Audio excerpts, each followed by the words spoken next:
Okay, this time we're going to focus on the eyebrow, how to basically make the proper outline, how to do pendulum, etc. So let's start from the outline. I always position the latex or my client's face in the way that my hand have to go straight. So if you take the Q-tip, it will be basically 90 degrees and we just go straight with the hand. If we want to just change the position, either you change the position of your hand or your latex or the client, right? So at the moment, I'm gonna use the speed of my machine for sure no more than 4.5, because 4.5 basically it will really be enough for you starting from beginning. Yes, this is the speed that basically it won't bother you and it will not give you the very fast reaction. So starting from beginning, please bear in mind that if you are a beginner, always start from the tail, because tail is the darker part until the beginning of the front of the eyebrow. 90 degrees to the skin, and a part of that, for example, if you see the drop like this, and this drop, it bothers you, or maybe you're not gonna see it really well, the thing what I do is I take just a little bit of the cotton pad or the tissue. I'm not sure if you see it now. And I just go slightly around, yeah? And for example, still I can see that I have a lot of pigment inside. So 90 degrees, and I go with outline movements. So my outline movements are starting from upper part, and now I'm coming closer to the skin, and very gentle touch, very, very gentle, yeah? So to not, you can hear that basically I came into the latex, right? You can hear that. It's like a small scratches. And as you can see, I'm moving up and down, like move forward and back and forward, yeah? And also what I have to just notice, that's the most important part. It's basically the way how you start it, because if you start and you did something which is already like way too dark, then it will be very hard to blend it. So that's why the outline is so important. This is why also this movement, we call it outline movement, it have to be very short, you see? So I can manipulate with my hand, I can manipulate easily, right? And for example, now I'm coming to the place that is a bit more roundish, because this is the place that it is a bit more curvy. So what I'm doing is I just change the position of my eyebrow, right? Either my hand or my eyebrow, whatever is more comfortable for me. And then I continue the same way. So I'm coming like out of the skin, then I'm coming closer to the latex, and I just come closer until I feel, okay, now I am with the needle inside. So now I'm coming up and down, back and forward. The most important part is almost done, because the bottom is always giving us, you see, for example, now I can see that I lost the pigment. So that is why it's so important to have the needle full of pigment and just apply a little bit more, yeah? Now you can see easily that I apply much more pigment. The thing is, we need pigment to see the border, but at the same time, we don't need that too much. So this is the part of the eyebrow that we never go too deep. In that case, I will suggest you to do a nice movement, which I always call it brushing out, because this is movement that is longer, and at the same time, it is softer. Yeah, so even if you see a little bit more dot here, now when I'm cleaning it, look, this is not the movement that gives us any kind of the deep line, right? So for example, if I do the zebra cross, which is like all over, I can just clean it a little bit here, a bit here. The front part, it's never ever like really deep, right? Because that's basically this movement, it will never give us a lot of hassle. So this is what I want to show you regarding the outline. Don't clean outline all over. Make a zebra crosses this way so you can easily notice where the pigment is visible and where it's not. For example, over here, yeah? So let's come closer, like very, very close, so you can notice it. Here, the pigment, it is not visible, right? This is what we want to see. That's why I'm telling you about the zebra crosses, because that's very, very important for us to notice this. So even, for example, now, if you clean everything, it's meaning you are not able to basically do once again, because the outline is already like done, right? So you have to do the pre-drawing once again. Now, in that situation, what I have now, what can I do? I can basically go once again, yeah? And that's why I can go once again is because I still have a lot of lines around. So I'm coming closer to the outline and I do the same movements. Maybe I can press slightly a bit more. And the same short movements. They are short and they are not that much visible.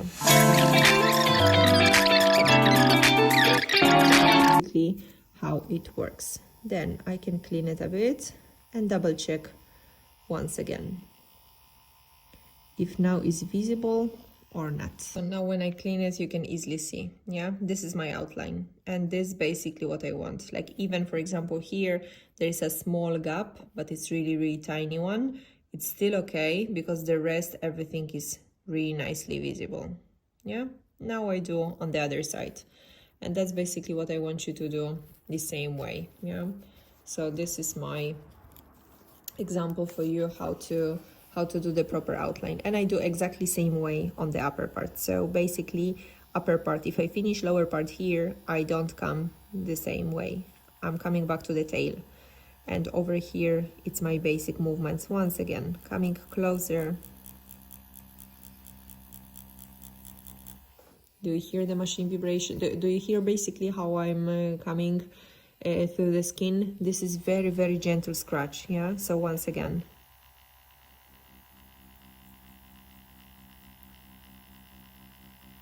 And it is very, very gentle. I'm coming to the curvy place, where is the arch, and I'm changing the position on the latex, yeah?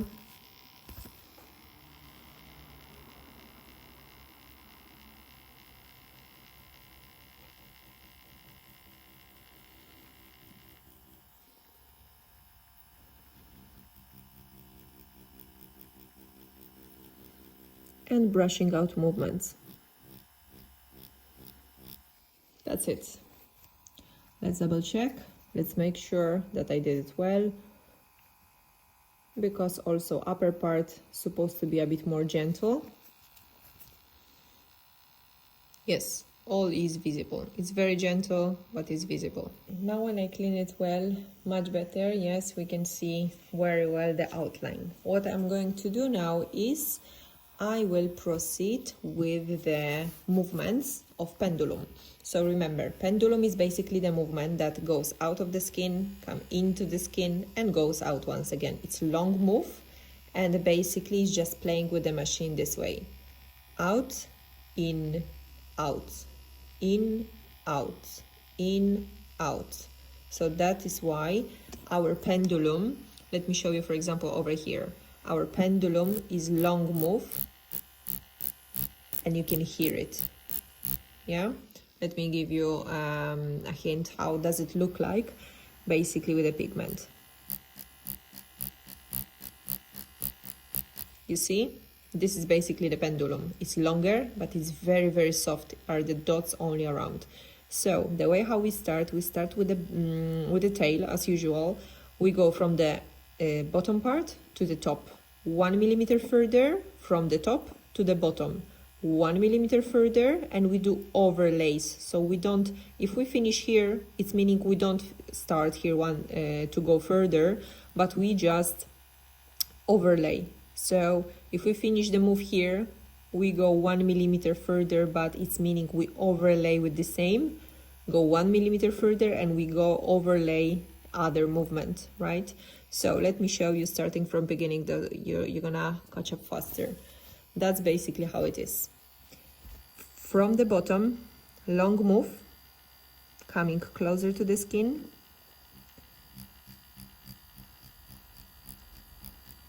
And I'm coming up. Yeah, now I am on the upper side. I move 1 millimeter further. I go to the bottom. You see, I still overlay the previously done color. 1 millimeter further. And I go to the upper part. If I finish here, what I'm going to do is I will start here with more pigment. And I just do pendulum. As you can notice, I overlay the previously done and I go to the bottom. So to do well pigment all over, between the bottom part and the top part, it needs to be around 30 movements. Yeah, maybe in the tail it's gonna be a bit less, but basically that's my point of showing you this.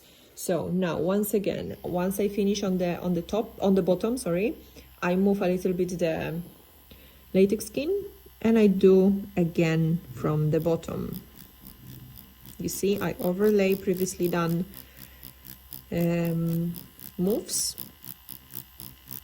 just in order to intensify the color. I am in the upper part, I blend it with the outline, I move 1 millimeter further, just 1 millimeter, not more. And what I do is, again, I go to the bottom.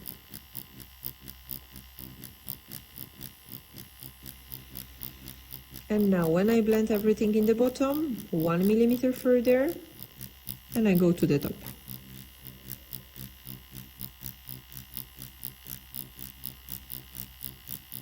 I blend it 1 millimeter further, and I go to the bottom.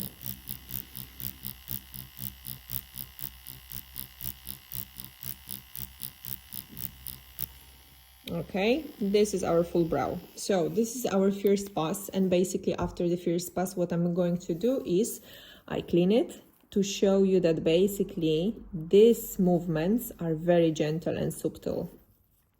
And that's basically it's our pendulum.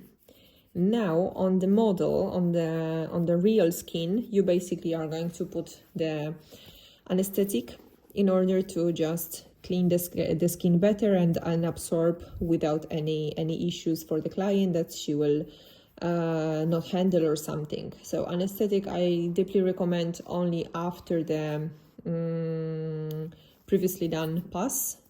And now we do the other pass, right? Now is the pass, let's call it after anesthetic, yeah?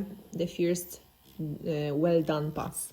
So I start exactly the same pendulum movement, starting from the bottom.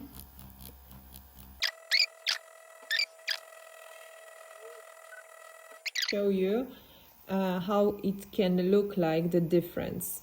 You can easily see, right? Here is one layer and here is the second layer. Yeah, that's basically is the way how we work with semi-permanent makeup. This is not tattoo, we are working on the layers, so we intensify the color with the layers.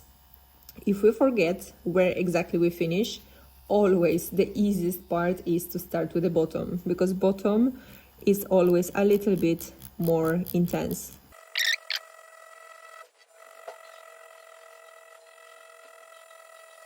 Okay, and here, for example, if we almost finish and we are not sure if the second layer will be gentle enough, then we do the crosses.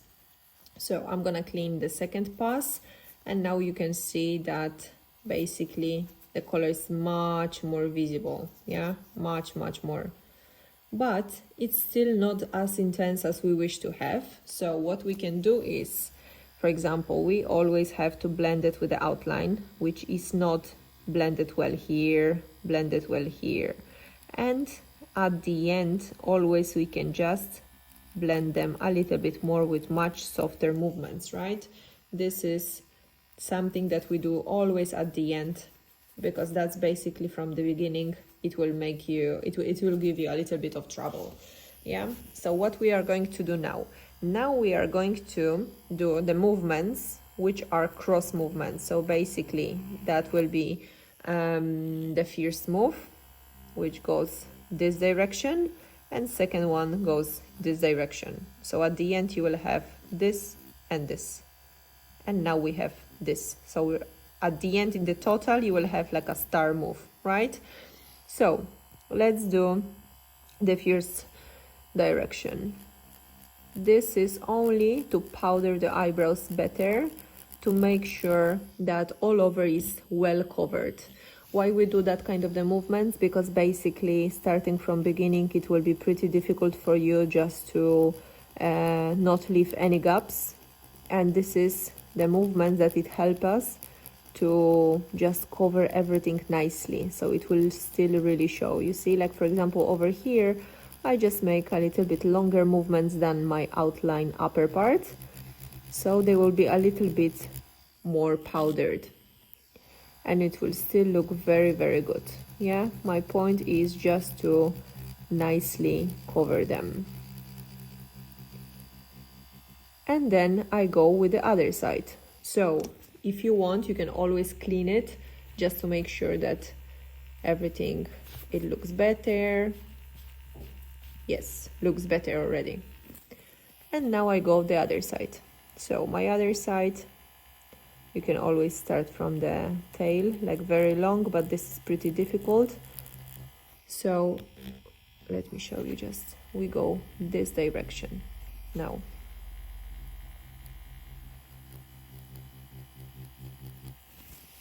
And I move a little bit on the side.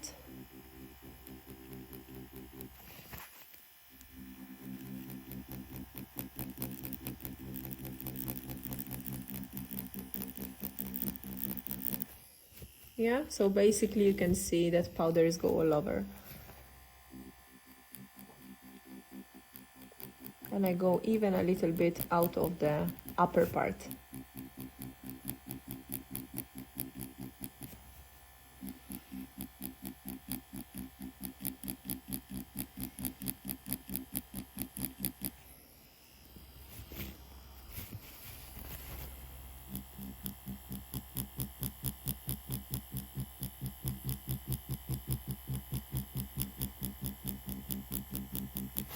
Yeah, this is basically the last move, just to intensify the color. You see, now we can see it, how nicely it's blended, and it doesn't show that I went out of the line, you see.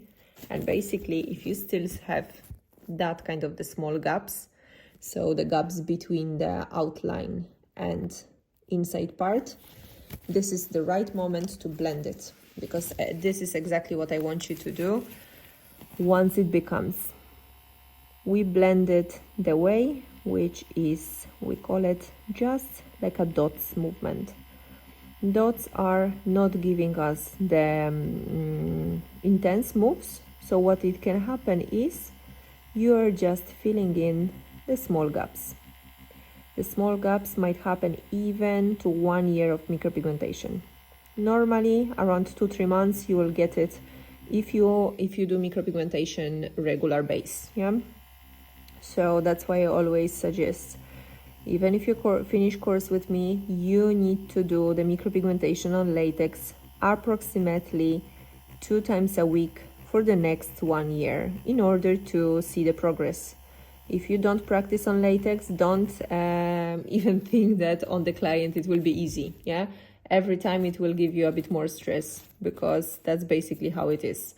That every client will give you different skin, will give you different possibilities to adjust the color, etc., and you will feel less power. But if you start to do every kind of the homework, as I'm trying to tell you now, yes, then you are going to improve the skills quite fast.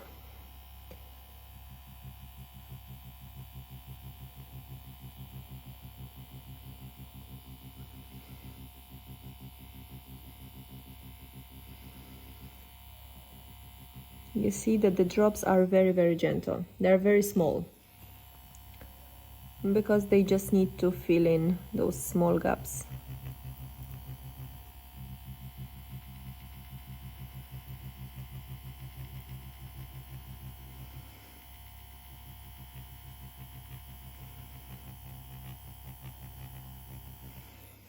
Yeah, so that is basically how it looks like. This is the last stage. And if you still see, oh, that is a little bit more and I need to fill in a little bit more because the dots are not giving you enough color because maybe you were too much, then you can blend them, but then I suggest crossway, to blend them crossway, so you don't go this direction but you go this direction. Yeah, very gentle.